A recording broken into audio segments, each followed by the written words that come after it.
It's just after midnight in rural South Carolina. A two-lane road slices through Scape Ore Swamp, a place where the trees swallow moonlight and the air feels heavy, wet, and alive.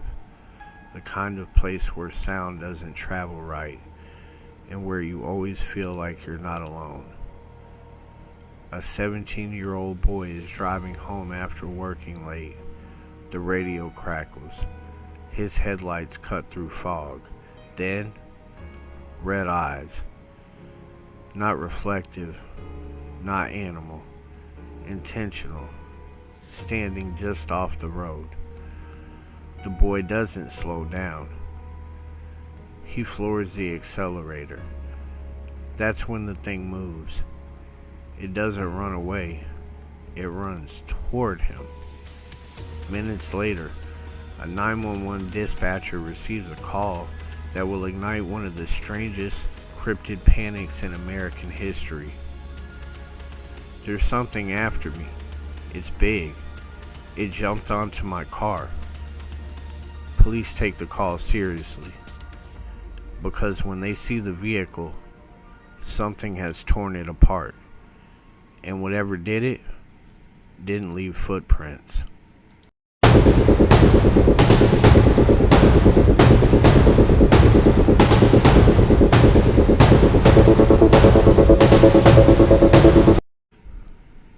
Scape Ore Swamp sits just outside Bishopville, South Carolina.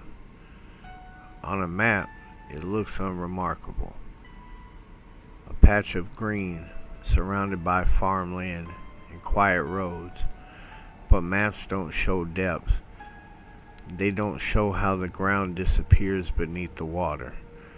They don't show how sound dies here, or how quickly you lose your sense of direction. Locals know this swamp. Hunters talk about it in lowered voices.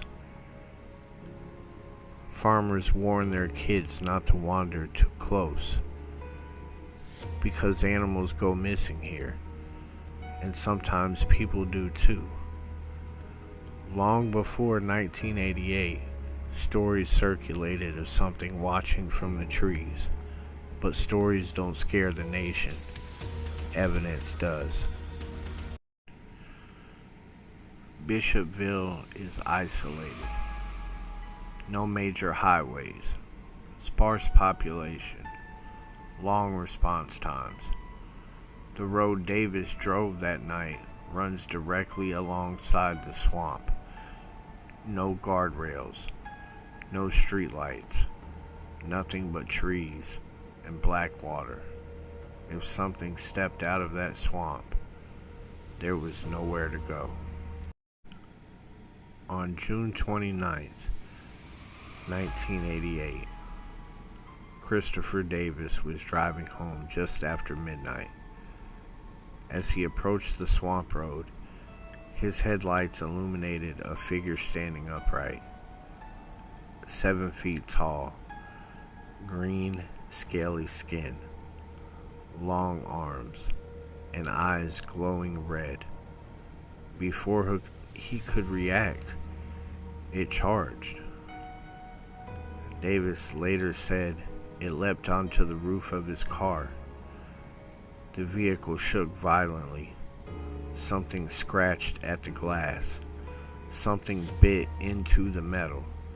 Davis accelerated 40, 50, 60 miles per hour. The thing stayed with him.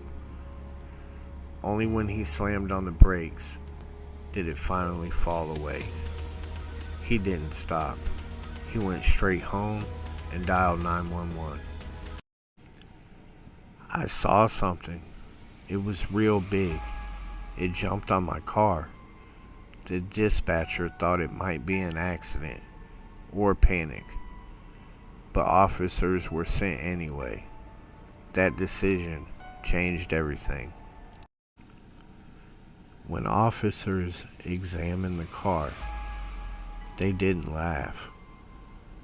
The roof was crushed inward, side mirrors torn away. deep gouges carved into the metal, marks that look disturbingly like bite impressions. Not random, not shallow, deliberate, and surrounding the car.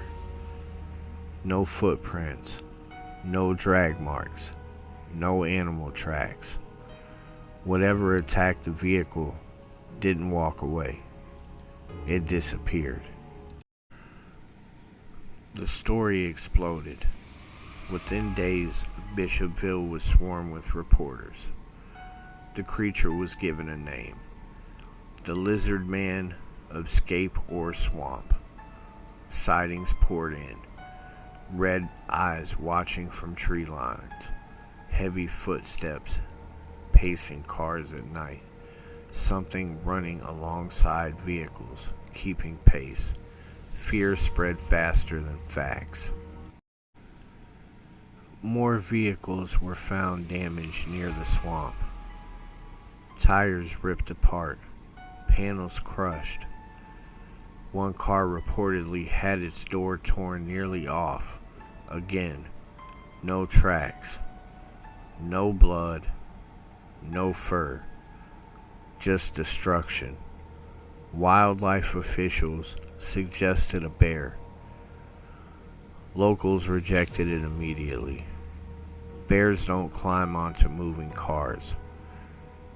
Bears don't leave reptilian bite marks. And bears don't vanish without a trace. The sightings weren't random. They followed the swamp. Every report hugged its borders, as if the creature never wanted to leave, or couldn't.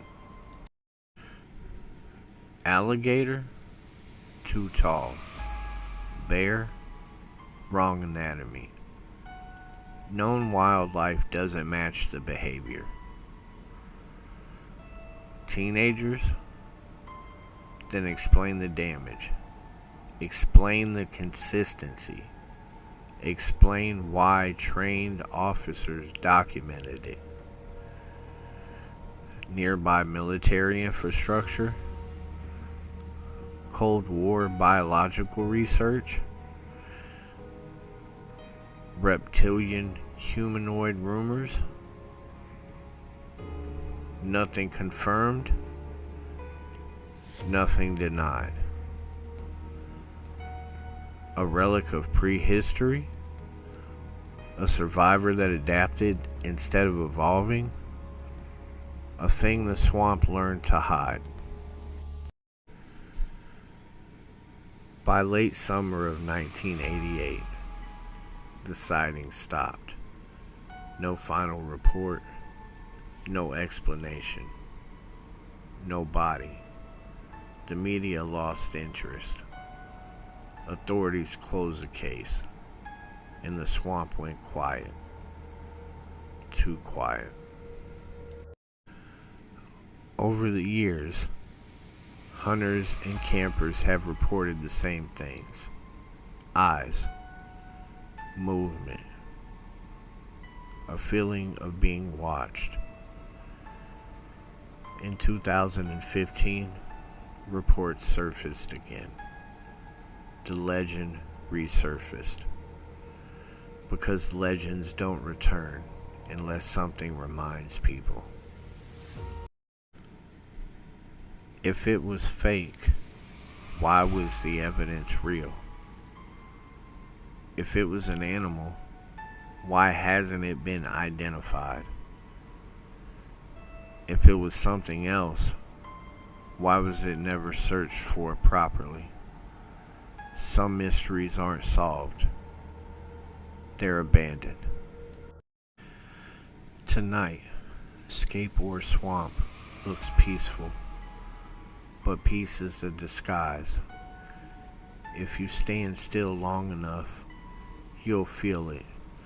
Eyes just beyond the trees, watching, waiting, because some legends don't need proof. They only need silence. And if you ever find yourself driving alone near Bishopville after midnight, don't stop. Don't slow down.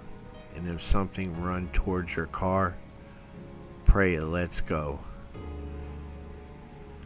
Like, subscribe, and tell me in the comments, do you think the lizard man is still hiding in Scape Ore Swamp, or did it never leave at all?